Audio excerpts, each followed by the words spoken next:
ನಮಸ್ಕಾರ. ಮುಖ್ಯಾಂಶಗಳು. ಕೃಷಿ ಸುಧಾರಣೆಗೆ ನೂತನ ಕಾನೂನುಗಳು ಸಹಕಾರಿ, ರೈತರ ಸಮಸ್ಯೆಗಳಿಗೆ ಅಧ್ಯಯನ ವಿದ್ಯಾರ್ಥಿಗಳು ನೆರವಾಗುವುದು ಅಗತ್ಯ, ಪ್ರಧಾನಿ ನರೇಂದ್ರ ಮೋದಿ. ಸಂಪುಟ ವಿಸ್ತರಣೆ ಕುರಿತು ವರಿಷ್ಠರೊಂದಿಗೆ ಚರ್ಚೆ, ಶೀಘ್ರದಲ್ಲೇ ಸ್ಪಷ್ಟ ಚಿತ್ರಣ, ಮುಖ್ಯಮಂತ್ರಿ ಬಿಎಸ್ ಯಡಿಯೂರಪ್ಪ.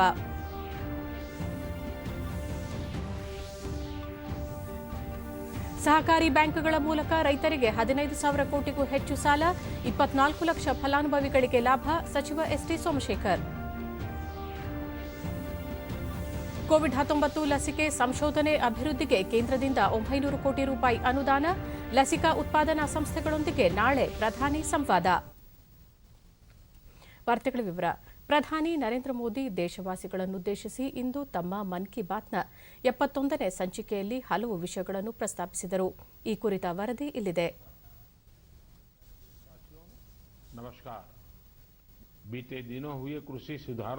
ಕೃಷಿ ಸುಧಾರಣಾ ಕಾನೂನುಗಳಿಂದ ರೈತರ ಸಂಕಷ್ಟಗಳು ಕಡಿಮೆಯಾಗುತ್ತಿವೆ, ಕೃಷಿ ಬದುಕಿನ ಹೊಸ ಆಯಾಮ ತೆರೆದುಕೊಂಡಿವೆ ಎಂದು ಪ್ರಧಾನಿ ನರೇಂದ್ರ ಮೋದಿ ಅವರು ತಮ್ಮ ಮನ್ ಕಿ ಬಾತ್ ಕಾರ್ಯಕ್ರಮದಲ್ಲಿ ತಿಳಿಸಿದ್ದಾರೆ.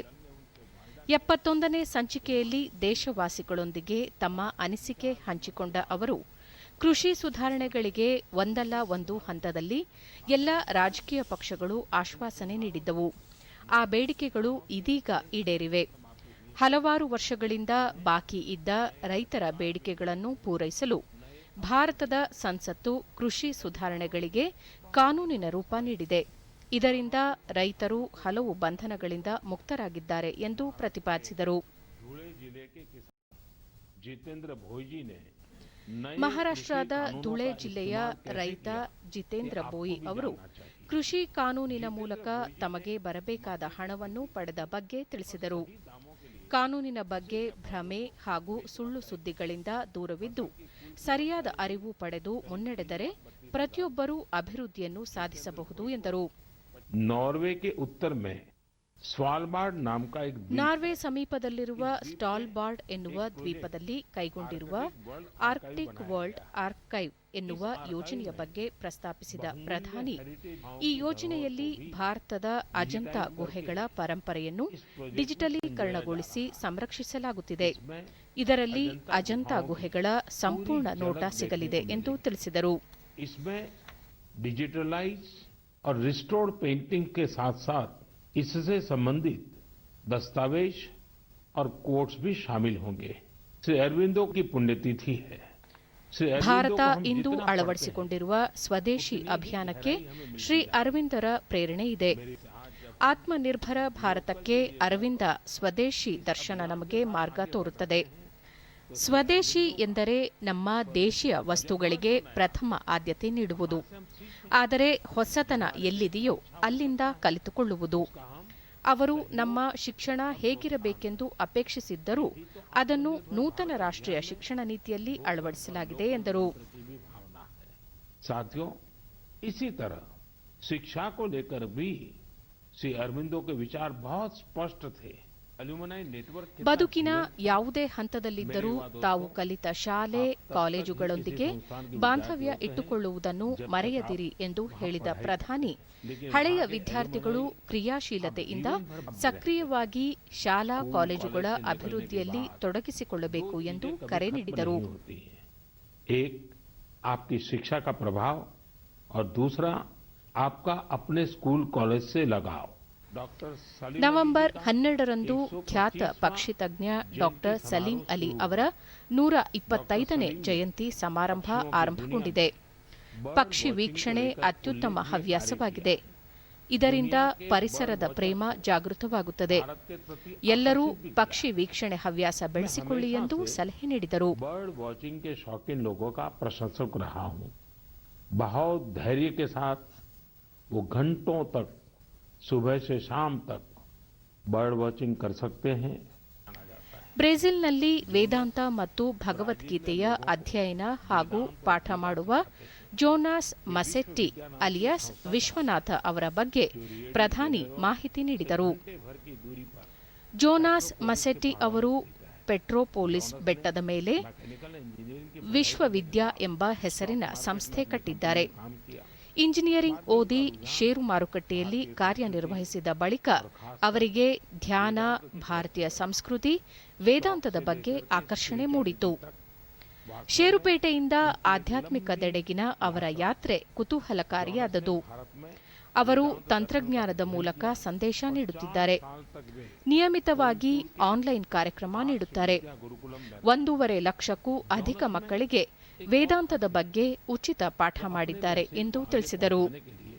पिछले 7 वर्षों में जॉनस ने वेदांत पर अपने फ्री ओपन कोर्सेज के माध्यम से 1.5 लाख से अधिक स्टूडेंट्स को पढ़ाया है.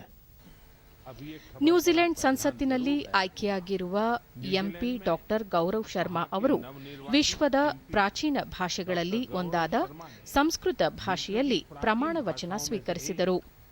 ಒಬ್ಬ ಭಾರತೀಯನಾಗಿ ಭಾರತೀಯ ಸಂಸ್ಕೃತಿಯ ಈ ಪ್ರಸಾರ ನಮಗೆಲ್ಲ ಹೆಮ್ಮೆ ತರುತ್ತದೆ ಎಂದರು. ನಾಳೆ 30 ನವೆಂಬರ್ ದೇಶ ಶ್ರೀ ಗುರುನಾನಕ್ ದೇವ್ಜಿ ಅವರ 551ನೇ ಪ್ರಕಾಶ ಪರ್ವವನ್ನು ಆಚರಿಸುತ್ತಿದೆ. ಸಂಪೂರ್ಣ ವಿಶ್ವದಲ್ಲಿ ಗುರುನಾನಕ್ ಜಿ ಅವರ ಪ್ರಭಾವ ಸ್ಪಷ್ಟವಾಗಿ ಕಾಣುತ್ತದೆ ಎಂದರು. ಕಳೆದ ವರ್ಷ ಉದ್ಘಾಟಿಸಿದ ಕರ್ತಾರ್ಪುರ್ ಕಾರಿಡಾರ್ ಅನ್ನು ಇದೇ ಸಮಯದಲ್ಲಿ ಸ್ಮರಿಸಿದರು. ಹರಿಯಾಣದ ಕೈತಲ್ನಲ್ಲಿರುವ ವೀರೇಂದ್ರ ಯಾದವ್ ಅವರು ಕೃಷಿ ತ್ಯಾಜ್ಯ ಸಮಸ್ಯೆ ನಿವಾರಣೆಗೆ ಹೊಸ ಮಾರ್ಗ ತೋರಿದ್ದಾರೆ. ಅವರು ಒಣ ಹುಲ್ಲಿನ ಮೂಟೆಯನ್ನು ಕಟ್ಟುವಂಥ ಸ್ಟ್ರಾ ಬೇಲರ್ ಯಂತ್ರವನ್ನು ಖರೀದಿಸಿ ಒಣ ಹುಲ್ಲಿನ ಬ್ಲಾಕ್ಗಳನ್ನು ತಯಾರಿಸಲಾರಂಭಿಸಿದ್ದಾರೆ. ಆ ಬ್ಲಾಕ್ಗಳನ್ನು ಪೇಪರ್ ಮಿಲ್ ಮತ್ತು ಆಗ್ರೋ ಎನರ್ಜಿ ಘಟಕಗಳಿಗೆ ಮಾರಾಟ ಮಾಡುತ್ತಾರೆ. ಹೀಗೆ ಅವರು ಕೇವಲ 2 ವರ್ಷಗಳಲ್ಲಿ 1.5 ಕೋಟಿಗಿಂತ ಹೆಚ್ಚು ವಹಿವಾಟು ನಡೆಸಿದ್ದಾರೆ ಎಂದರು. ಕೃಷಿ ಅಧ್ಯಯನ ಮಾಡುತ್ತಿರುವ ಲಕ್ಷಾಂತರ ವಿದ್ಯಾರ್ಥಿಗಳು ವೀರೇಂದ್ರ ಅವರಂತೆಯೇ ತಮ್ಮ ಸುತ್ತಮುತ್ತ ಗ್ರಾಮಗಳಲ್ಲಿರುವ ರೈತರ ಸಮಸ್ಯೆಗಳಿಗೆ ಪರಿಹಾರ ಕಂಡುಕೊಳ್ಳಲು ನೆರವಾಗಬೇಕು. ಆಧುನಿಕ ಕೃಷಿ ಬಗ್ಗೆ ಮತ್ತು ಪ್ರಸಕ್ತ ಕೃಷಿ ಸುಧಾರಣೆಯ ಬಗ್ಗೆ ತಿಳಿಸಬೇಕು. ಈ ಮೂಲಕ ದೇಶದ ಬಹುದೊಡ್ಡ ಬದಲಾವಣೆಯ ಭಾಗವಾಗಬೇಕೆಂದು ಒತ್ತಾಯಿಸಿದರು. आधुनिक कृषि के बारे में हाल में हुए कृषि सुधारों के बारे में जागरूक करें. ऐसा करके आप देश में हो रहे बड़े बदलाव के साथ ही 6 दिसंबर को ಡಿಸೆಂಬರ್ 6ರಂದು ಬಾಬಾ ಸಾಹೇಬ್ ಅಂಬೇಡ್ಕರ್ ಪುಣ್ಯತಿಥಿ ಇದೆ ಎಂದು ಸ್ಮರಿಸಿದ ಪ್ರಧಾನಿ ಅವರ ಸಂಕಲ್ಪಗಳನ್ನು ನಿಭಾಯಿಸುವುದು ಎಲ್ಲರ ಕರ್ತವ್ಯ ಎಂದರು. नागरिक के तौर पर अपने कर्तव्यों को निभाने की जो सीख हमें दी है उसे दोहराने का है. ಚಳಿಗಾಲ ಆರಂಭವಾಗಿದೆ. ದೇಶದ ಹೆಚ್ಚು ಭಾಗಗಳಲ್ಲಿ ಚಳಿ ಹೆಚ್ಚಾಗಿದೆ. ಈ ಸಮಯದಲ್ಲಿ ಕುಟುಂಬದ ಮಕ್ಕಳು ಮತ್ತು ಹಿರಿಯರ ರೋಗಿಗಳ ಬಗ್ಗೆ ವಿಶೇಷ ಗಮನ ಹರಿಸಿ ಅಗತ್ಯ ಉಳ್ಳವರಿಗೆ ಬೆಚ್ಚನೆಯ ಬಟ್ಟೆಗಳನ್ನು ನೀಡಿ ಅವರಿಗೆ ಸಹಾಯ ಮಾಡಿ ಎಂದರು.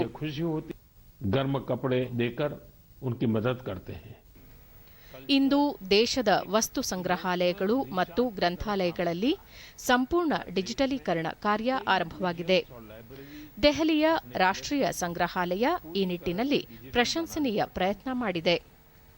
ರಾಷ್ಟ್ರೀಯ ಸಂಗ್ರಹಾಲಯದ ಮೂಲಕ ಸುಮಾರು 10 ವರ್ಚುವಲ್ ಗ್ಯಾಲರಿಗಳನ್ನು ಪರಿಚಯಿಸುವ ನಿಟ್ಟಿನಲ್ಲಿ ಕಾರ್ಯನಿರ್ವಹಿಸುತ್ತಿದೆ. ಮನೆಯಲ್ಲಿಯೇ ಕುಳಿತು ದೆಹಲಿಯ ರಾಷ್ಟ್ರೀಯ ಸಂಗ್ರಹಾಲಯದ ಗ್ಯಾಲರಿಗಳ ಪ್ರವಾಸ ಕೈಗೊಳ್ಳಬಹುದು ಎಂದು ಪ್ರಧಾನಿ ನರೇಂದ್ರ ಮೋದಿ ತಮ್ಮ ಮನ್ ಕಿ ಬಾತ್ ಕಾರ್ಯಕ್ರಮದಲ್ಲಿ ತಿಳಿಸಿದರು. संरक्षण के लिए टेक्नोलॉजी का उपयोग भी महत्वपूर्ण है. हाल ही में नई उम्मीदें, नए विश्वास के साथ हम आगे बढ़ेंगे. आप सभी को बहुत बहुत शुभकामनाएं. आप सब स्वस्थ रहें, देश के लिए सक्रिय रहें. बहुत बहुत धन्यवाद. ಮುಂದಿನ 2-3 ದಿನಗಳಲ್ಲಿ ಸಚಿವ ಸಂಪುಟ ವಿಸ್ತರಣೆಯಾಗುವ ವಿಶ್ವಾಸವಿದೆ ಎಂದು ಮುಖ್ಯಮಂತ್ರಿ ಬಿಎಸ್ ಯಡಿಯೂರಪ್ಪ ಚಿತ್ರದುರ್ಗದಲ್ಲಿಂದು ತಿಳಿಸಿದ್ದಾರೆ. ಸಂಪುಟ ವಿಸ್ತರಣೆ ಸಂಬಂಧ ಪಕ್ಷದ ಕೇಂದ್ರ ನಾಯಕರೊಂದಿಗೆ ಸಮಾಲೋಚನೆ ನಡೆಸಲಾಗುವುದು. ಕೇಂದ್ರದ ವರಿಷ್ಠರ ತೀರ್ಮಾನದಂತೆ ಸಂಪುಟ ವಿಸ್ತರಣೆ ನಡೆಯಲಿದ್ದು ಪಕ್ಷದಲ್ಲಿ ಯಾವುದೇ ಗೊಂದಲವಿಲ್ಲ ಎಂದರು. ಬಳಿಕ ಅವರು ಮುರುಘರಾಜೇಂದ್ರ ಬೃಹನ್ಮಠದಲ್ಲಿ ನಿರ್ಮಿಸಲಾಗಿರುವ ಮುರುಘಾಶ್ರೀ ಪ್ರಾಚ್ಯ ವಸ್ತು ಸಂಗ್ರಹಾಲಯವನ್ನು ಉದ್ಘಾಟಿಸಿದರು. 2-3 ದಿವಸದಲ್ಲಿ ಆಗುತ್ತೆ ಅನ್ನೋ ವಿಶ್ವಾಸ ನನಗಿದೆ. ಇವತ್ತು ಸಾಧ್ಯವಾದರೆ ಡೆಲ್ಲಿಯವ್ರ ಜೊತೆ ಮಾತನಾಡ್ತೇನೆ. ಆದಷ್ಟು ಬೇಗ ಅದನ್ನು ಕ್ಲಿಯರ್ ಮಾಡೋಕ್ಕೆ ಬೇರೇನೂ ಗೊಂದಲ ಇಲ್ಲ, ಎಲ್ಲವೂ ಸರಿ ಹೋಗುತ್ತೆ.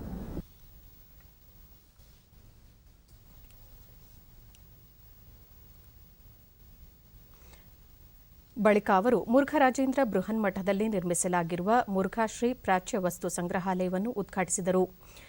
ಈ ಸಂದರ್ಭದಲ್ಲಿ ಶಾಸಕ ತಿಪ್ಪಾರೆಡ್ಡಿ, ಶಿವಮೂರ್ತಿ ಮುರುಘರಾಜೇಂದ್ರ ಸ್ವಾಮೀಜಿ ಸೇರಿದಂತೆ ಮತ್ತಿತರರು ಉಪಸ್ಥಿತರಿದ್ದರು. ಈ ಮಧ್ಯೆ ಶಿವಮೊಗ್ಗ ಪ್ರವಾಸದಲ್ಲಿರುವ ಮುಖ್ಯಮಂತ್ರಿ ಕುವೆಂಪು ವಿಶ್ವವಿದ್ಯಾಲಯದ ವಿಸ್ತೀರ್ಣ ಕಟ್ಟಡ ಮತ್ತು ವಿದ್ಯಾರ್ಥಿ ನಿಲಯ ಉದ್ಘಾಟಿಸಿದರು.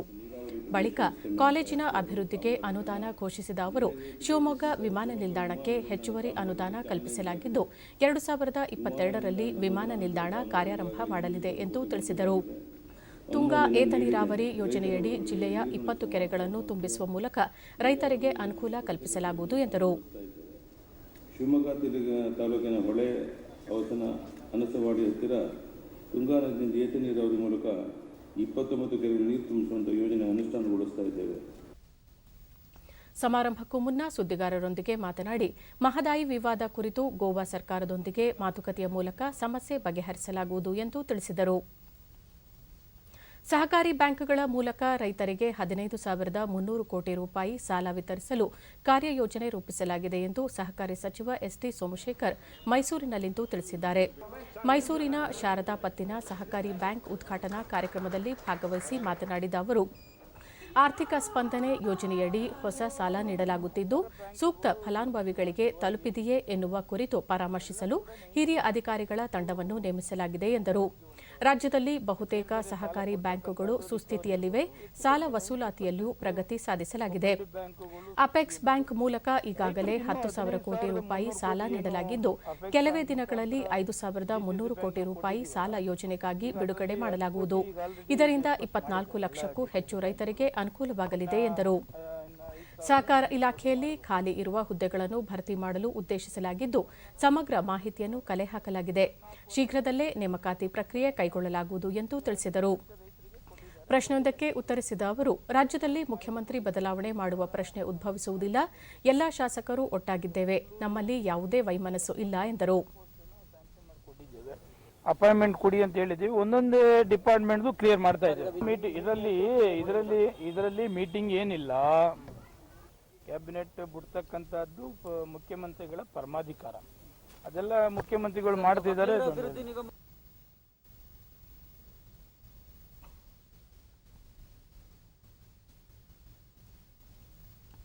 ರಾಜೀವ್ ಗಾಂಧಿ ವಸತಿ ನಿಗಮ ನಿಯಮಿತ ವತಿಯಿಂದ ಬೆಂಗಳೂರು ನಗರ ಜಿಲ್ಲೆಯ ಹಲವೆಡೆ ನಿರ್ಮಿಸಲಾಗುತ್ತಿರುವ 1 ಲಕ್ಷ ಬಹುಮಹಡಿ ವಸತಿ ಕಟ್ಟಡಗಳ ನಿರ್ಮಾಣ ಪ್ರಗತಿ ಕಾರ್ಯವನ್ನು ವಸತಿ ಸಚಿವ ವಿ ಸೋಮಣ್ಣ ಇಂದು ಪರಿಶೀಲಿಸಿದರು.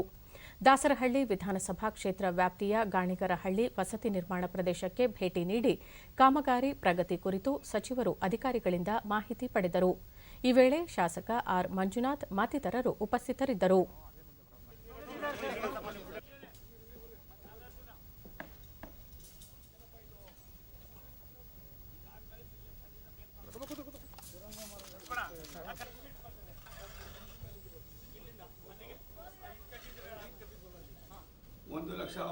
ಬಳಿಕ ಸಚಿವ ಸೋಮಣ್ಣ, ಪ್ರಧಾನಿ ಹಾಗೂ ಮುಖ್ಯಮಂತ್ರಿಗಳ ಆಶಯದಂತೆ ರಾಜ್ಯದಲ್ಲಿ ವಸತಿ ರಹಿತ ಬಡವರು, ಕೂಲಿ ಕಾರ್ಮಿಕರಿಗೆ ಸೂರು ಕಲ್ಪಿಸಲು ಸರ್ಕಾರ ಬದ್ಧವಾಗಿದೆ. ಪ್ರಧಾನಮಂತ್ರಿ ಆವಾಸ್ ಯೋಜನೆ ಹಾಗೂ ಸರ್ವರಿಗೂ ಸೂರು ಯೋಜನೆಯಡಿ ನಿರ್ಮಾಣಗೊಳ್ಳುತ್ತಿರುವ 1 ಲಕ್ಷ ಮನೆಗಳನ್ನು 2021-22ನೇ ಸಾಲಿನಲ್ಲಿ ಫಲಾನುಭವಿಗಳಿಗೆ ಹಸ್ತಾಂತರಿಸುವ ಗುರಿ ಹೊಂದಲಾಗಿದೆ ಎಂದು ತಿಳಿಸಿದರು. ಇಂಥ ಅನೇಕ ಕುಟುಂಬಗಳನ್ನು ಗುರುತಿಸಿ ಸುಮಾರು 1 ಲಕ್ಷ ಮನೆಗಳ ಬಹುಮಹಡಿ ಕಟ್ಟಡದ ವ್ಯವಸ್ಥೆಯನ್ನು ಆದೇಶ ಮಾಡಿ ಅದು ಕಾರ್ಯರೂಪಕ್ಕೆ ಬರದೆ ತಲ್ಲಣಗೊಂಡಿತು. ಇಲಾಖೆಯನ್ನು ಸನ್ಮಾನ್ಯ ರಾಜ್ಯದ ಮುಖ್ಯಮಂತ್ರಿಗಳಾಗಿ ಸನ್ಮಾನ್ಯ ಯಡಿಯೂರಪ್ಪನವರು ಬಂದ ಮೇಲೆ ನಾನು ಮತ್ತು ನಮ್ಮ ವ್ಯವಸ್ಥಾಪಕ ನಿರ್ದೇಶಕರು, ನಮ್ಮ ಕಾರ್ಯದರ್ಶಿಗಳು ಕುಳಿತುಕೊಂಡು ತಿಂಗಳಾಗಟ್ಟಲೆ ಚರ್ಚೆ ಮಾಡಿ ಇವತ್ತು ಅದಕ್ಕೊಂದು ರೂಪ ಕೊಟ್ಟಿದ್ದೀವಿ.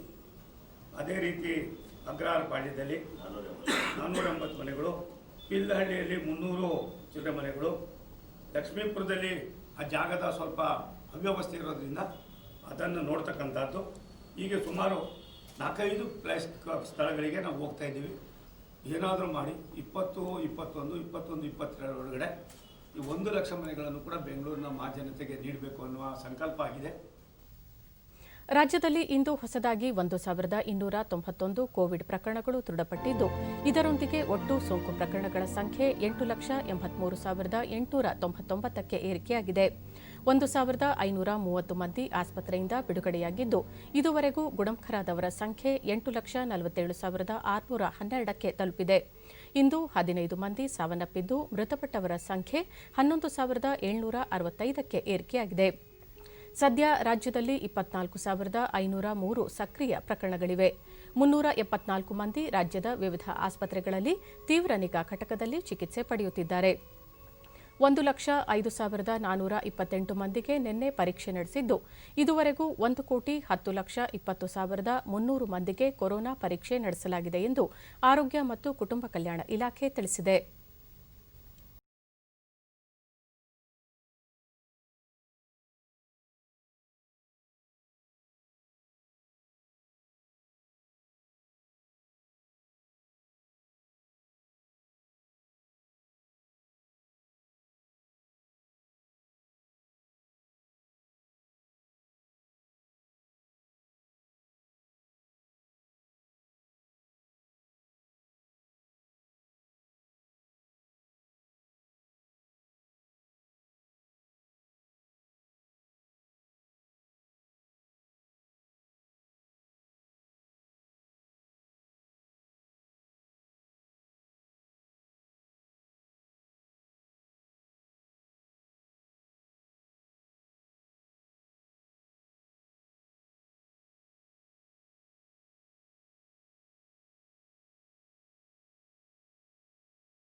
ಕೋವಿಡ್-19 ಲಸಿಕೆಯ ಸಂಶೋಧನೆ ಮತ್ತು ಅಭಿವೃದ್ಧಿಗಾಗಿ ಕೇಂದ್ರ ಸರ್ಕಾರ 900 ಕೋಟಿ ರೂಪಾಯಿಗಳ ಅನುದಾನ ಘೋಷಿಸಿದೆ.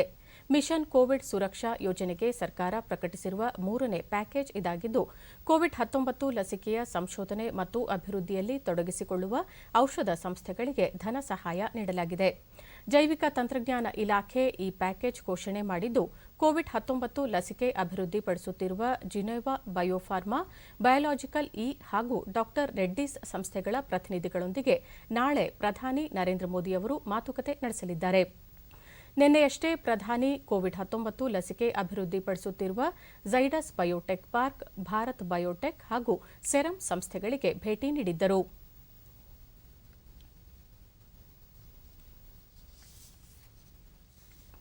ಕೋವಿಡ್-19 ಲಸಿಕೆ ಉತ್ಪಾದನೆಗೆ ಮುಂದಾಗಿರುವ ಪುಣೆಯ ಸೀರಂ ಇನ್ಸ್ಟಿಟ್ಯೂಟ್ ಆಫ್ ಇಂಡಿಯಾ ಮುಂದಿನ 2 ವಾರಗಳಲ್ಲಿ ಲಸಿಕೆಯ ತುರ್ತು ಸ್ವಾಮಿತ್ವಕ್ಕಾಗಿ ಅರ್ಜಿ ಸಲ್ಲಿಸಲಿದೆ. ಸಂಸ್ಥೆಯ ಮುಖ್ಯ ಕಾರ್ಯನಿರ್ವಾಹಕ ಅದರ್ ಪೂನಾವಾಲಾ ಈ ಕುರಿತು ಮಾಹಿತಿ ನೀಡಿದ್ದು, ಕೋವಿಡ್-19 ಸೋಂಕಿಗೆ ಕೋವಿಶೀಲ್ಡ್ ಲಸಿಕೆ ಅತ್ಯಂತ ಪರಿಣಾಮಕಾರಿಯಾಗಿದೆ. ಈ ಲಸಿಕೆಯನ್ನು 23,000 ಜನರ ಮೇಲೆ ಪ್ರಯೋಗ ನಡೆಸಲಾಗಿದ್ದು, ಸರಾಸರಿ 70% ವೈರಸ್ ನಿಯಂತ್ರಿಸುವಲ್ಲಿ ಸಫಲವಾಗಿದೆ ಎಂದು ತಿಳಿಸಿದ್ದಾರೆ. ಆರಂಭಿಕವಾಗಿ ಭಾರತದಲ್ಲಿ ಲಸಿಕೆ ವಿತರಣೆ ಮಾಡಲಾಗುವುದು. ಬಳಿಕ ಆಫ್ರಿಕಾ ದೇಶಗಳಿಗೆ ಆದ್ಯತೆ ನೀಡಲು ನಿರ್ಧರಿಸಲಾಗಿದ್ದು, ಇಂಗ್ಲೆಂಡ್ ಮತ್ತು ಯುರೋಪ್ಗಳಲ್ಲಿ ಆಸ್ಟ್ರಾಜೆನೆಕಾ ಹಾಗೂ ಆಕ್ಸ್ಫರ್ಡ್ ಸಂಸ್ಥೆಗಳು ಮಾರುಕಟ್ಟೆ ನಿರ್ವಹಿಸಲಿವೆ ಎಂದು ಹೇಳಿದ್ದಾರೆ. ವಿಶ್ವದ ಬೃಹತ್ ಲಸಿಕಾ ಉತ್ಪಾದನಾ ಸಂಸ್ಥೆಗಳಲ್ಲಿ ಸೀರಂ ಸಹ ಒಂದಾಗಿದ್ದು, ಮತ್ತೊಂದು ಬೃಹತ್ ಔಷಧ ಕಂಪನಿ ಆಸ್ಟ್ರಾಜೆನೆಕಾ ಜೊತೆಗೂಡಿ ಕೋವಿಶೀಲ್ಡ್ ಹೆಸರಿನ ಕೋವಿಡ್-19 ಲಸಿಕೆಯನ್ನು ಉತ್ಪಾದಿಸಲಿದೆ. ಆಕ್ಸ್ಫರ್ಡ್ ವಿಶ್ವವಿದ್ಯಾಲಯದ ಕನಿಷ್ಠ ಹಾಗೂ ಮಧ್ಯಮ ಆದಾಯದ ದೇಶಗಳಿಗಾಗಿ ಅಭಿವೃದ್ಧಿಪಡಿಸುತ್ತಿರುವ ಲಸಿಕೆಯನ್ನು ಸೀರಂ ಉತ್ಪಾದನೆ ಮಾಡಲಿದೆ. ಸದ್ಯ ಈ ಲಸಿಕೆ ಭಾರತದಲ್ಲಿ 3ನೇ ಹಂತದ ಪ್ರಯೋಗದಲ್ಲಿದೆ. ರೈತರಿಗೆ ಸಂಬಂಧಿಸಿದ ಯಾವುದೇ ಸಮಸ್ಯೆಗಳ ಬಗ್ಗೆ ಚರ್ಚೆ ನಡೆಸಲು ಸರ್ಕಾರ ಸಿದ್ಧ ಎಂದು ಕೇಂದ್ರ ಗೃಹ ಸಚಿವ ಅಮಿತ್ ಶಾ ಹೇಳಿದ್ದಾರೆ. ಕೃಷಿ ಕಾನೂನು ವಿರೋಧಿಸಿ ಪ್ರತಿಭಟನೆ ನಡೆಸುತ್ತಿರುವ ರೈತರಿಗೆ ಸರ್ಕಾರ ಮಾತುಕತೆಗೆ ಸಿದ್ಧವಿರುವುದಾಗಿ ಭರವಸೆ ನೀಡಿದರು. ಈ ಕುರಿತು ಕೃಷಿ ಸಚಿವರು ಡಿಸೆಂಬರ್ 3ರಂದು ರೈತರನ್ನು ಆಹ್ವಾನಿಸಿ ಅವರ ಪ್ರತಿಯೊಂದು ಸಮಸ್ಯೆ ಹಾಗೂ ಬೇಡಿಕೆಗಳ ಬಗ್ಗೆ ಚರ್ಚೆ ನಡೆಸಲಿದ್ದಾರೆ ಎಂದರು. ಆತ್ಮನಿರ್ಭರ ಭಾರತ ಕನಸು ನನಸಾಗಬೇಕೆಂದರೆ ಜನರು ಸ್ಥಳೀಯ ಉತ್ಪನ್ನಗಳಿಗೆ ಧನಿಯಾಗಬೇಕು ಎನ್ನುವ ಕರೆಗೆ ಓಗೊಟ್ಟು ಅದನ್ನು ಪಾಲಿಸಬೇಕು ಎಂದು ಕೇಂದ್ರ ವಾಣಿಜ್ಯ ಸಚಿವ ಪಿಯೂಷ್ ಗೋಯಲ್ ಹೇಳಿದ್ದಾರೆ. ಅವರು ಭಾರತ ತನ್ನ ಎಲ್ಲ ಅವಕಾಶಗಳ ಹೆಬ್ಬಾಗಿಲುಗಳನ್ನು ಇಡೀ ವಿಶ್ವಕ್ಕೆ ತೆರೆದಿದ್ದು ತನ್ನ ಶಕ್ತಿಯನ್ನು ತೋರಿದೆ. ದೇಶದೊಳಗೆ ತನ್ನ ಶಕ್ತಿಯನ್ನು ವೃದ್ಧಿಸುವ ಜೊತೆಗೆ ಬಂಡವಾಳ ಹೂಡಿಕೆಗೆ, ಕೌಶಲ್ಯ ಮತ್ತು ತಂತ್ರಜ್ಞಾನಗಳ ಬಳಕೆಗೆ ಹೆಚ್ಚಿನ ಆದ್ಯತೆ ನೀಡುತ್ತಿದೆ. ಆತ್ಮನಿರ್ಭರ ಭಾರತ ಸಾಧನೆಯಲ್ಲಿ ತಂತ್ರಜ್ಞಾನ ಅತ್ಯಂತ ಪ್ರಮುಖ ಪಾತ್ರ ವಹಿಸಲಿದೆ. ಭಾರತ ನವೋದ್ಯಮಗಳಿಗೆ ಮತ್ತು ಹೊಸ ಕೈಗಾರಿಕೆಗಳಿಗೆ ಎಲ್ಲಾ ರೀತಿಯ ಬೆಂಬಲ ಪ್ರಕಟಿಸಿ ಉದ್ಯಮಗಳಲ್ಲಿ ತಂತ್ರಜ್ಞಾನ ಅಳವಡಿಕೆಗೆ ಪೂರಕ ವಾತಾವರಣ ಸೃಷ್ಟಿಸಲಾಗುತ್ತಿದೆ ಎಂದು ಹೇಳಿದರು. ಭಾರತ ಹಲವು ದೇಶಗಳೊಂದಿಗೆ ಮುಕ್ತ ವ್ಯಾಪಾರ ಒಪ್ಪಂದಗಳ ಮೂಲಕ ತನ್ನ ಶಕ್ತಿಯನ್ನು ವೃದ್ಧಿಸಿಕೊಳ್ಳುತ್ತಿದೆ. ಇದರಿಂದ ಭಾರತದ ಉತ್ಪನ್ನಗಳಿಗೆ ವಿದೇಶಗಳಲ್ಲಿ ಮಾರುಕಟ್ಟೆ ಲಭ್ಯವಾಗುವುದಲ್ಲದೆ ಉನ್ನತ ತಂತ್ರಜ್ಞಾನವನ್ನು ಬಳಸಿಕೊಳ್ಳಲು ನೆರವಾಗಲಿದೆ ಎಂದು ಪಿಯೂಷ್ ಗೋಯಲ್ ತಿಳಿಸಿದರು. ಭಾರತೀಯ ಜನತಾ ಪಕ್ಷ ನಾಗರಿಕರಿಗೆ ನೀಡಿದ ಭರವಸೆಗಳನ್ನು ಈಡೇರಿಸುತ್ತಿದ್ದು, ಇದು ಕಳೆದ ಹಲವು ಚುನಾವಣೆಗಳಲ್ಲಿ ಸಾಬೀತಾಗಿದೆ ಎಂದು ಕೇಂದ್ರ ಗೃಹ ಸಚಿವ ಅಮಿತ್ ಶಾ ಹೇಳಿದ್ದಾರೆ. ಹೈದರಾಬಾದ್ ಮಹಾನಗರ ಪಾಲಿಕೆ ಚುನಾವಣಾ ಪ್ರಚಾರ ಕಾರ್ಯದಲ್ಲಿ ಪಾಲ್ಗೊಂಡು ಹೈದರಾಬಾದ್ ಅನ್ನು ವಿಶ್ವದ ಮಾಹಿತಿ ತಂತ್ರಜ್ಞಾನದ ಕೇಂದ್ರವನ್ನಾಗಿ ಮಾಡಲಾಗುವುದು. ಪ್ರಧಾನಮಂತ್ರಿ ಬೀದಿ ಬದಿ ವ್ಯಾಪಾರಿಗಳ ಯೋಜನೆಯ ಲಾಭವನ್ನು ತೆಲಂಗಾಣ ರಾಜ್ಯ ತನ್ನದಾಗಿಸಿಕೊಂಡಿದೆ. ಇಲ್ಲಿನ ಯುವಕರು ಸ್ಟಾರ್ಟ್ಅಪ್ ಯೋಜನೆ ಹಾಗೂ ಕೇಂದ್ರದ ಹಲವು ಕಾರ್ಯಕ್ರಮಗಳನ್ನು ಪರಿಣಾಮಕಾರಿಯಾಗಿ ಬಳಸಿಕೊಂಡಿದ್ದಾರೆ. ಆಧುನಿಕ ಹೈದರಾಬಾದ್ ನಿರ್ಮಾಣಕ್ಕೆ ಭಾರತೀಯ ಜನತಾ ಪಕ್ಷ ಮುಂದಾಗಿದೆ ಎಂದರು. हम जो कहते हैं वो होता है, चाहे 2014 का हमारा घोषणा पत्र हो या 2019 का घोषणा पत्र हो, हमने सारे वादों पर अमल किया है. गुड गवर्नेंस को हम हैदराबाद के अंदर जमीन पर उतारेंगे और हैदराबाद को विश्व का आईटी हब बनाने की दिशा में सभी अनुरूप कदम उठाए जाएंगे और ये भारतीय जनता पार्टी का वादा है. ಇದಕ್ಕೂ ಮುನ್ನ ಭಾಗ್ಯಲಕ್ಷ್ಮಿ ದೇವಾಲಯಕ್ಕೆ ಭೇಟಿ ನೀಡಿ ಪೂಜೆ ಸಲ್ಲಿಸಿ ರೋಡ್ ಶೋದಲ್ಲಿ ಭಾಗಿಯಾದರು. ಹೈದರಾಬಾದ್ ಮಹಾನಗರ ಪಾಲಿಕೆಗೆ ನಾಡಿದ್ದು ಚುನಾವಣೆ ನಡೆಯಲಿದೆ.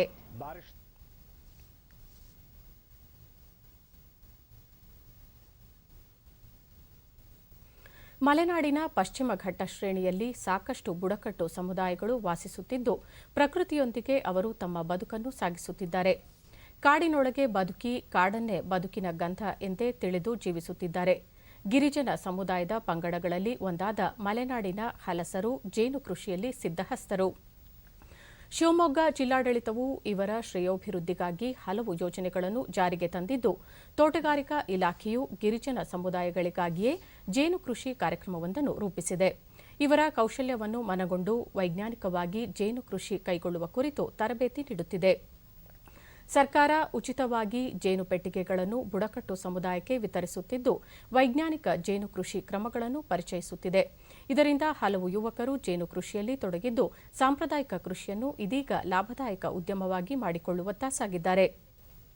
ಡಿಡಿ ನ್ಯೂಸ್ನೊಂದಿಗೆ ಫಲಾನುಭವಿ ಪಲ್ಲವಿ ಹಲವು ದಿನಗಳ ಹಿಂದೆ ಸಾಂಪ್ರದಾಯಿಕ ಜೇನು ಕೃಷಿಯಲ್ಲಿ ತೊಡಗಿಕೊಂಡಿದ್ದೆ. ಆದರೆ ಸರ್ಕಾರವು ಜೇನು ಕೃಷಿಯ ಕುರಿತು ಹೆಚ್ಚಿನ ಮಾಹಿತಿ ನೀಡಿ ತರಬೇತಿ ನೀಡಿರುವುದರಿಂದ ನಮ್ಮ ಕಸುಬು ಇಂದು ಲಾಭವಾಗಿ ಪರಿವರ್ತಿತವಾಗಿದೆ ಎಂದರು. ಮತ್ತೋರ್ವ ಫಲಾನುಭವಿ ರಾಮಣ್ಣ ತಮ್ಮ ಉಪಕಸುಬಿಗೆ ಹೊಸ ರೂಪ ನೀಡಿರುವುದರಿಂದ ಹೆಚ್ಚಿನ ಲಾಭದ ನಿರೀಕ್ಷೆಯಲ್ಲಿದ್ದೇನೆ ಎಂದು ತಿಳಿಸಿದರು. ನಾವು ಮನೆಯಲ್ಲೇ ಸಾಕಿಕೊಂಡು ತೆಗೆಯುವಂಥ ಕೆಲಸವನ್ನು ಒಳ್ಳೆಯದು ಕೆಲಸ ಆಗಿದೆ. ಮುಂದೆ ನಾವು ಸ್ವಯಂ ಉದ್ಯೋಗ ಮಾಡಲಿಕ್ಕೆ ಭಾಳಷ್ಟು ಅನುಕೂಲ ಆಗಿದೆ ಅಂತ ಅವರಿಗೆಲ್ಲ ಧನ್ಯವಾದಗಳನ್ನು ಹೇಳ್ತೀನಿ. ಜೇನು ಕೃಷಿಕರಾದ ನಾಗರತ್ನ, ಬುಡಕಟ್ಟು ಸಮುದಾಯವು ಹಲವು ತಲೆಮಾರುಗಳಿಂದ ಕಾಡಿನ ಉತ್ಪನ್ನಗಳನ್ನೇ ನಂಬಿಕೊಂಡು ಬದುಕುತ್ತಿದೆ. ಸರ್ಕಾರವು ಜೇನು ಕೃಷಿಗೆ ಹೆಚ್ಚಿನ ಒತ್ತು ನೀಡಿರುವುದು ಸಂತಸದ ವಿಚಾರ ಎಂದರು. ನಾವು ಬುಡಕಟ್ಟು ಸಮುದಾಯದವರು, ಹಸಲರು, ನಮ್ಮ ಕುಟುಂಬದವರೆಲ್ಲರೂ ಸೇರಿ ನಾವು ಕೃಷಿ ಜೇನು ಸಾಕಾಣಿಕೆಯನ್ನು ಮಾಡ್ತಿದ್ದೀವಿ. ನಾವು ತರಬೇತಿಯಿಂದ ಕರೆಸಿ ಅವರಿಂದ ನಮ್ಮ ಮುಖಾಂತರ ಈ ತರಬೇತಿಯನ್ನು ತಗೊಂಡಿದ್ದೀವಿ. ನಮ್ಮ ಜೇನು ಪೆಟ್ಟಿಗೆ ಕೊಟ್ಟಿದ್ದಾರೆ ಸರ್ಕಾರದಿಂದ. ಅದರಿಂದ ತುಂಬ ಉಪಯೋಗ ಆಗಿದೆ. ಇನ್ನು ಮುಂದೆ ಸಹ ನಮಗೆ ಉಪಯೋಗ ಆಗುವಂತೆ ನೀವು ಮಾಡಿಕೊಡಿ ಅಂತ ನಾವು ಬೇಡಿಕೆ ಅಂತ ಇದ್ದೀವಿ. ಜೇನು ಕೃಷಿ ಪರಿವೀಕ್ಷಕ ಜಿಆರ್ ವಿನಾಯಕ್, ಸಾಂಪ್ರದಾಯಿಕ ಜೇನು ಕೃಷಿಯಲ್ಲಿ ನಿರೀಕ್ಷಿಸಿದಷ್ಟು ಲಾಭ ದೊರೆಯುತ್ತಿರಲಿಲ್ಲ. ಆದರೆ ವೈಜ್ಞಾನಿಕ ಪದ್ಧತಿಯಡಿ ಜೇನು ಕೃಷಿ ಮಾಡುವುದರಿಂದ ಹೆಚ್ಚಿನ ಆದಾಯ ನಿರೀಕ್ಷಿಸಬಹುದಾಗಿದೆ. ಗಿರಿಜನರ ಕುಟುಂಬಕ್ಕೂ ಇದರಿಂದ ಹೆಚ್ಚಿನ ಅನುಕೂಲವಾಗಲಿದೆ ಎಂದರು. ಅವರು ಅದನ್ನು ಸದುಪಯೋಗ ಮಾಡಿಕೊಂಡು ಅದರಲ್ಲಿ ಜೇನುತುಪ್ಪವನ್ನು ತೆಗೆದು ಅದನ್ನು ಮಾರಾಟ ಮಾಡಿದರೆ ಅವರ ಜೀವನಕ್ಕೆ ಕನಿಷ್ಠ ಒಂದು ಆದಾಯ ಸಹ ಅದರಲ್ಲಿ ಬರುವಂಥ ಅವಕಾಶ ಇರುತ್ತದೆ. ಹಾಗೂ ಜೇನು ಕೃಷಿಯಿಂದ ಪರಾಗಸ್ಪರ್ಶದಿಂದ ಹೆಚ್ಚಿನ ಒಂದು ಇಳುವರಿಯನ್ನು ಸಹ ಅವರು ಫಸಲಿನಲ್ಲಿ ಬೆಳೆಯನ್ನು ಕಾಣಬಹುದಾಗಿರುತ್ತದೆ. ಸಾಕಷ್ಟು ಎಲ್ಲ ವರ್ಷದ ಮಲೆನಾಡು ಗ್ರಾಮೀಣಾಭಿವೃದ್ಧಿ ಟ್ರಸ್ಟ್ ಅಧ್ಯಕ್ಷರಾದ ಶಿವಾನಂದ ಕುಗ್ವೆ, ಗಿರಿಜನ ಸಮುದಾಯದ ಅಭಿವೃದ್ಧಿಗೆ ಹಲವು ಯೋಜನೆಗಳನ್ನು ರೂಪಿಸಿದ್ದು, ಜೇನು ಕೃಷಿಯ ಕುರಿತು ಹಲವು ತರಬೇತಿ ಕಾರ್ಯಾಗಾರಗಳನ್ನು ಆಯೋಜಿಸಲಾಗುತ್ತಿದೆ ಎಂದರು. ಅದಕ್ಕೋಸ್ಕರ ಜೇನು ಪೆಟ್ಟಿಗೆಗಳನ್ನ ಕೊಡಿಸುವಂಥ ಕೆಲಸವನ್ನು ನಾವು ಕೈ ಜೋಡಿಸಿದ್ದೀವಿ. ಇದು ನಮ್ಮ ತಾಲೂಕಿನ ಬೇರೆ ಬೇರೆ ಈ ವನವಾಸಿಗಳಿಗೆ, ನಮ್ಮ ಜಿಲ್ಲೆಯ ಬೇರೆ ಬೇರೆ ಬುಡಕಟ್ಟು ಜನಗಳಿಗೆ, ಕಾಡಲ್ಲಿ ವಾಸ ಮಾಡೋಂಥವ್ರಿಗೆ ಇದನ್ನು ಸರ್ಕಾರದ ಯೋಜನೆ ಅದು, ಅದನ್ನು ಅವ್ರಿಗೆ ತಲುಪಿಸೋ ಅಂಥ ಒಂದು ಪ್ರಯತ್ನನೂ ನಾವು ಮಾಡಬೇಕು ಅಂತ ಇದ್ದೀವಿ. ನಾಳೆ ನಡೆಯಲಿರುವ ಶಾಂಘೈ ಸಹಕಾರ ಸಂಸ್ಥೆಯ ಸದಸ್ಯ ರಾಷ್ಟ್ರಗಳ ಸರ್ಕಾರಗಳ ಮುಖ್ಯಸ್ಥರ 19ನೇ ಸಭೆಯ ಅಧ್ಯಕ್ಷತೆಯನ್ನು ಉಪರಾಷ್ಟ್ರಪತಿ ಎಂ ವೆಂಕಯ್ಯನಾಯ್ಡು ವಹಿಸಲಿದ್ದಾರೆ. 2017ರಲ್ಲಿ ಭಾರತ ಎಸ್ಸಿಒ ಕಾಯಂ ಸದಸ್ಯತ್ವ ಪಡೆದ ನಂತರ ಅದರ ಅಧ್ಯಕ್ಷತೆಯಲ್ಲಿ ಮೊದಲ ಬಾರಿಗೆ ಶೃಂಗಸಭೆ ಮಟ್ಟದ ಸಭೆ ನಡೆಯುತ್ತಿದೆ. ವ್ಯಾಪಾರ ಮತ್ತು ಆರ್ಥಿಕ ಅಭಿವೃದ್ಧಿಯ ಕಾರ್ಯಸೂಚಿಗಳನ್ನು ಮುಖ್ಯವಾಗಿಟ್ಟುಕೊಂಡು ಈ ವಾರ್ಷಿಕ ಸಭೆಯನ್ನು ನಡೆಸಲಾಗುತ್ತಿದೆ. ಸಭೆಯಲ್ಲಿ ಎಸ್ಸಿಒ ಸದಸ್ಯ ರಾಷ್ಟ್ರಗಳಾದ Russia, China, Kazakhstan, Kyrgyzstan, Tajikistan ಮತ್ತು ಉಜ್ಬೇಕಿಸ್ತಾನ್ ರಾಷ್ಟ್ರಗಳ ಪ್ರಧಾನಮಂತ್ರಿಗಳು ಭಾಗವಹಿಸಲಿದ್ದಾರೆ. ಶಾಂಘೈ ಸಹಕಾರ ಸಂಸ್ಥೆ ಅತ್ಯಂತ ಪ್ರಮುಖ ಪ್ರಾದೇಶಿಕ ಸಂಸ್ಥೆಯಾಗಿದ್ದು, ಶಾಂತಿ, ಬದ್ಧತೆ, ವ್ಯಾಪಾರ, ಆರ್ಥಿಕತೆ ಮತ್ತು ಸಂಸ್ಕೃತಿ ಸೇರಿದಂತೆ ಹಲವು ವಲಯಗಳಲ್ಲಿ ಸಹಕಾರ ಸಂಬಂಧ ವೃದ್ಧಿಯಲ್ಲಿ ಮಹತ್ವದ ಪಾತ್ರ ವಹಿಸುತ್ತಿವೆ. ಪ್ರಧಾನಿ ನರೇಂದ್ರ ಮೋದಿ ಅವರು ನಾಳೆ ವಾರಾಣಸಿಗೆ ಭೇಟಿ ನೀಡಲಿದ್ದಾರೆ. ವಾರಾಣಸಿಯಲ್ಲಿ ಹೊಸದಾಗಿ ಅಭಿವೃದ್ಧಿಪಡಿಸಿರುವ ವಾರಾಣಸಿ ಪ್ರಯಾಗ್ರಾಜ್ ನಡುವಿನ 6 ಪಥಗಳ ರಾಷ್ಟ್ರೀಯ ಹೆದ್ದಾರಿ ಮಾರ್ಗವನ್ನು ರಾಷ್ಟ್ರಕ್ಕೆ ಸಮರ್ಪಿಸಲಿದ್ದಾರೆ. 73 ಕಿಲೋಮೀಟರ್ ಉದ್ದದ ಈ ಹೊಸ ಮಾರ್ಗವನ್ನು 2,447 ಕೋಟಿ ರೂಪಾಯಿ ವೆಚ್ಚದಲ್ಲಿ ಅಭಿವೃದ್ಧಿಪಡಿಸಲಾಗಿದ್ದು, ಇದರಿಂದ ಪ್ರಯಾಗ್ರಾಜ್ ಮತ್ತು ವಾರಾಣಸಿ ನಡುವಿನ ಪ್ರಯಾಣದ ಅವಧಿ 1 ಗಂಟೆಗೆ ಇಳಿಕೆಯಾಗಲಿದೆ. ಇದೇ ವೇಳೆ ಪ್ರಧಾನಿ ಅವರು ಕಾಶಿ ವಿಶ್ವನಾಥ ದೇವಾಲಯ ಕಾರಿಡಾರ್ ಯೋಜನಾ ಸ್ಥಳಕ್ಕೆ ಭೇಟಿ ನೀಡುವರು. ವಾರಾಣಸಿಯಲ್ಲಿ ಪ್ರತಿ ವರ್ಷ ಕಾರ್ತಿಕ ಪೌರ್ಣಮಿಯಂದು ಆಚರಿಸುವ ವಿಶ್ವವಿಖ್ಯಾತ ದೇವ ದೀಪಾವಳಿ ಆಚರಣೆಯಲ್ಲಿ ಅವರು ಭಾಗವಹಿಸಲಿದ್ದಾರೆ. ಪ್ರಧಾನಿ ಅವರು ವಾರಾಣಸಿಯ ರಾಜ್ಘಾಟ್ನಲ್ಲಿ ದೀಪ ಬೆಳಗುವ ಮೂಲಕ ಗಂಗಾ ನದಿಯ ಇಕ್ಕೆಲೆಗಳಲ್ಲಿ 11 ಲಕ್ಷ ದೀಪಗಳನ್ನು ಬೆಳಗಿಸಲು ಚಾಲನೆ ನೀಡಲಿದ್ದಾರೆ. ಅಫ್ಘಾನಿಸ್ತಾನದಲ್ಲಿ ಇಂದು ನಡೆದ ಆತ್ಮಾಹುತಿ ಬಾಂಬ್ ದಾಳಿಯಲ್ಲಿ 30 ಭದ್ರತಾ ಸಿಬ್ಬಂದಿ ಮೃತಪಟ್ಟಿದ್ದಾರೆ. ಅಫ್ಘಾನಿಸ್ತಾನದ ಗಜ್ನಿ ಸೇನಾ ನೆಲೆಯ ಮೇಲೆ ಆತ್ಮಾಹುತಿ ದಾಳಿಕೋರರು ಬಾಂಬ್ ದಾಳಿ ನಡೆಸಿದ್ದಾರೆ ಎನ್ನಲಾಗಿದೆ. ಇದುವರೆಗೂ ಯಾವುದೇ ಸಂಘಟನೆ ಈ ದಾಳಿಯ ಹೊಣೆ ಹೊತ್ತಿಲ್ಲ. ಅಫ್ಘಾನ್ ಸರ್ಕಾರ ತಾಲಿಬಾನ್ ಸಂಘಟನೆಯೊಂದಿಗೆ ಶಾಂತಿ ಮಾತುಕತೆ ನಡೆಸುತ್ತಿರುವ ಬೆನ್ನಲ್ಲೇ ಈ ದಾಳಿ ನಡೆದಿದೆ. ಸಿಡ್ನಿಯಲ್ಲಿ ನಡೆಯುತ್ತಿರುವ ಭಾರತ ಆಸ್ಟ್ರೇಲಿಯಾ ಏಕದಿನ ಸರಣಿಯ 2ನೇ ಪಂದ್ಯದಲ್ಲಿ ಭಾರತವು ಆತಿಥೇಯ ಆಸ್ಟ್ರೇಲಿಯಾ ವಿರುದ್ಧ 51 ರನ್ಗಳಿಂದ ಸೋಲು ಅನುಭವಿಸಿದೆ. ಟಾಸ್ ಗೆದ್ದು ಮೊದಲು ಬ್ಯಾಟ್ ಮಾಡಿದ ಆಸೀಸ್ ತಂಡವು ನಿಗದಿತ 50 ಓವರ್ಗಳಲ್ಲಿ 4 ವಿಕೆಟ್ ನಷ್ಟಕ್ಕೆ 389 ರನ್ಗಳ ಬೃಹತ್ ಮೊತ್ತವನ್ನು ಕಲೆ ಹಾಕಿತು. ಆರಂಭಿಕ ಬ್ಯಾಟ್ಸ್ಮನ್ಗಳಾದ ಆರೋನ್ ಫಿಂಚ್ ಮತ್ತು ಡೇವಿಡ್ ವಾರ್ನರ್ 142 ರನ್ ಕಲೆ ಹಾಕಿ ತಂಡವು ಉತ್ತಮ ಮೊತ್ತ ಗಳಿಸಲು ನೆರವಾದರು. ಗುರಿ ಬೆನ್ನಟ್ಟಿದ ಭಾರತ 50 ಓವರ್ಗಳಲ್ಲಿ 9 ವಿಕೆಟ್ ನಷ್ಟಕ್ಕೆ 338 ರನ್ ಗಳಿಸಲು ಶಕ್ತವಾಯಿತು. ನಾಯಕ ವಿರಾಟ್ ಕೊಹ್ಲಿ 89 ರನ್ ಹಾಗೂ wicket keeper KL Rahul 76 run ಗಳಿಸಿದರೂ ಸಹ ಭಾರತ ಮತ್ತೊಮ್ಮೆ ಗುರಿ ಮುಟ್ಟುವಲ್ಲಿ ವಿಫಲವಾಯಿತು. 3 ಪಂದ್ಯಗಳ ಸರಣಿಯಲ್ಲಿ ಆಸ್ಟ್ರೇಲಿಯಾ 2 ಪಂದ್ಯಗಳಲ್ಲಿ ಗೆಲುವು ಸಾಧಿಸಿ 2-0 ಮುನ್ನಡೆ ಕಾಯ್ದುಕೊಂಡಿದೆ. ಕೊನೆಯಲ್ಲಿ ಮತ್ತೊಮ್ಮೆ ಮುಖ್ಯಾಂಶಗಳು. ಕೃಷಿ ಸುಧಾರಣೆಗೆ ನೂತನ ಕಾನೂನುಗಳು ಸಹಕಾರಿ, ರೈತರ ಸಮಸ್ಯೆಗಳಿಗೆ ಅಧ್ಯಯನ ವಿದ್ಯಾರ್ಥಿಗಳು ನೆರವಾಗುವುದು ಅಗತ್ಯ, ಪ್ರಧಾನಿ ನರೇಂದ್ರ ಮೋದಿ. ಸಂಪುಟ ವಿಸ್ತರಣೆ ಕುರಿತು ವರಿಷ್ಠರೊಂದಿಗೆ ಚರ್ಚೆ, ಶೀಘ್ರದಲ್ಲೇ ಸ್ಪಷ್ಟ ಚಿತ್ರಣ, ಮುಖ್ಯಮಂತ್ರಿ ಬಿಎಸ್ ಯಡಿಯೂರಪ್ಪ.